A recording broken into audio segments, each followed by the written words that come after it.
Gudino Omar as one of the persons who had access to the server. Secondly,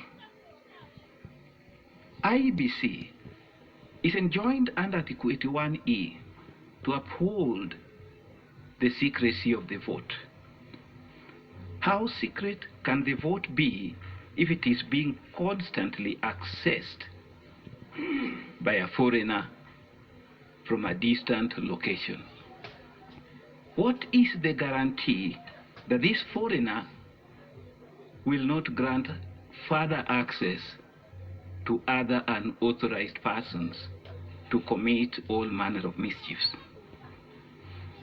But more important, Madam Chief Justice and the honored members, is the complaint by Justice Nyang'aya that Gudino Omar was uploading and downloading forms. There is silence with regards to that issue. Then there was the contention that other unauthorized IEBC staff also had access to the server. And their names were provided, Madam Chief Justice and the honored members.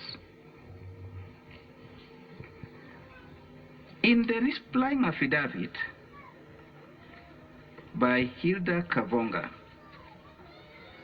again they make this admission, and with respect to one Abdidahir Maalim, it is argued, and I'm referring the court to paragraph 13, Roman 6 of Hilda's affidavit. She says, Abdidahir Maalim was a returning officer, and his access was limited to transmitting Form 34Bs and not to any other function.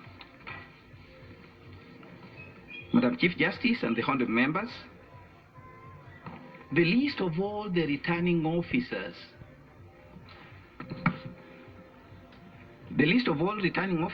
who participated are included in the affidavit of Juliana Cherera and specifically marked as Annex J C2. Unfortunately, the name of Abdidahir Mohammed does not appear.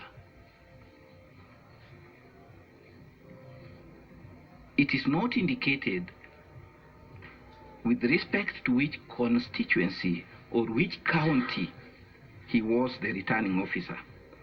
It would appear clearly that there was a lie. Beyond that, the logs that were filed by Justice Nyang'aya were also analyzed by a forensic analyst, George Njoroge, and he submitted an affidavit to which he annexed a report. And in that report, Madam Chief Justice and the honourable members, it is clarified that Abdidahir Mohammed accessed the server more than 1,000 times. The question one would ask is, why would he access the server so many times? What was he doing? Madam Chief Justice and the honourable members, it is quite clear that the server was defiled. The next issue I would wish to speak to, and I can see I'm having serious time issues, is whether the IBC verified the results. And it is my submissions that that did not happen. And I'm saying so for two reasons. First, and this is important because it's not been captured by my colleagues, according to the Constitution, it is not only verification by IEBC that is required. Verification is supposed to happen at two levels. First by IEBC, but secondly by Kenyans. That's why both Article 86 and Article 81E institutionalize transparency.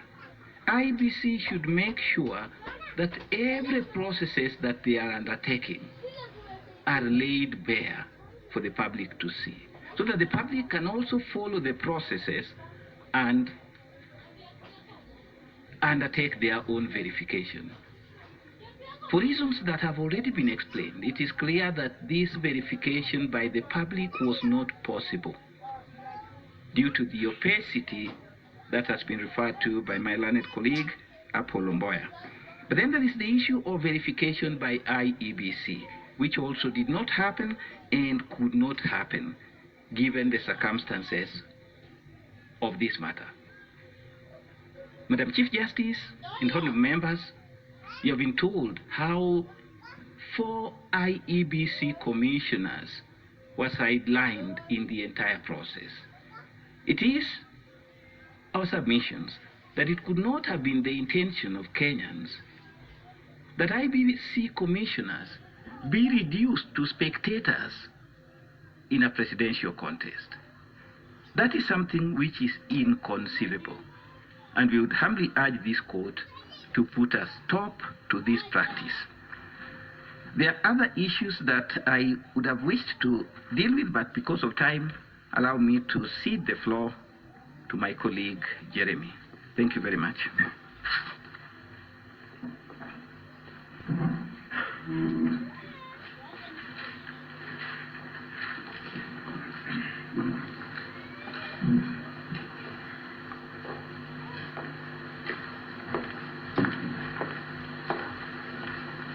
Yes, my lady, the Chief Justice and the honorable members of the court, my name is Gordon Ogola, and I'm representing the 6th respondent, that is Irene Masit. I'll rush through my submissions because I don't want to give more time to my brothers. I've been sent here by the 6th respondent to tell the court and the whole world that she's not coming here as a second-tier petitioner. She's not coming here as a surrogate of anybody, but she's coming here as a demonstration of her undertaking to protect, uphold, and defend the integrity of the Constitution. Indeed, while taking oath of office, she undertook to carry out her duties in compliance with the Constitution. In that regard, the 6th respondent was live to the fact that in conducting the general elections, they had to be guided by the provisions of not only Article 81, 86, and 138, but also Article 10 of the Constitution. My Lord, the 6th respondent submits that the manner in which the election process was managed by the 4th respondent, up to and including the tallying, verification, and the declaration of the results, flies in the face of the provisions of the articles that I've cited. As will be seen in the affidavit of Irene Masit and corroborated with the affidavits of the other form commissioners, the chairperson excluded the majority of the commissioners from the tallying and the verification process.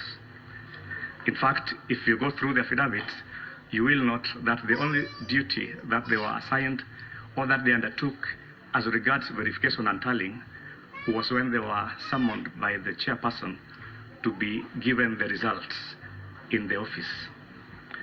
My Lord, and the other thing that they only did is after he told them this is the results I'm going to read, was to give them the form 34C.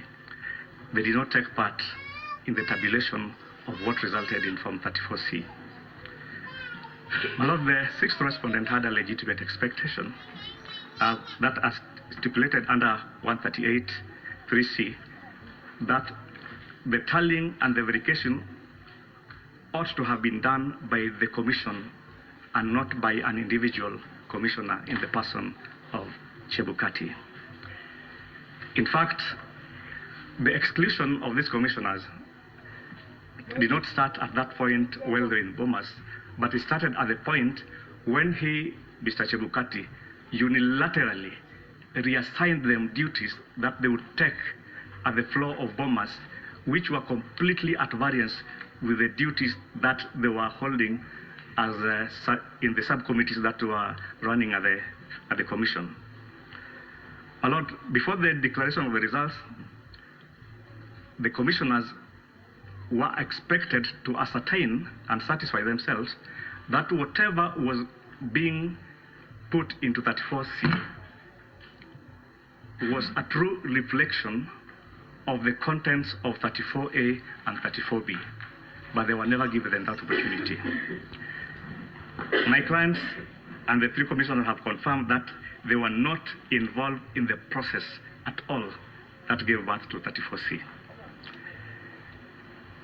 Even during the declaration of the results done by the four commissioners, evidence that can be found in the affidavits shows that the only things they were given were handwritten pieces of paper with results in them.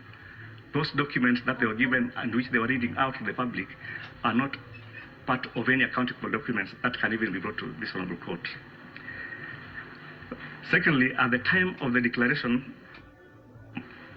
you will note that there were 27 constituencies whose results had not been verified.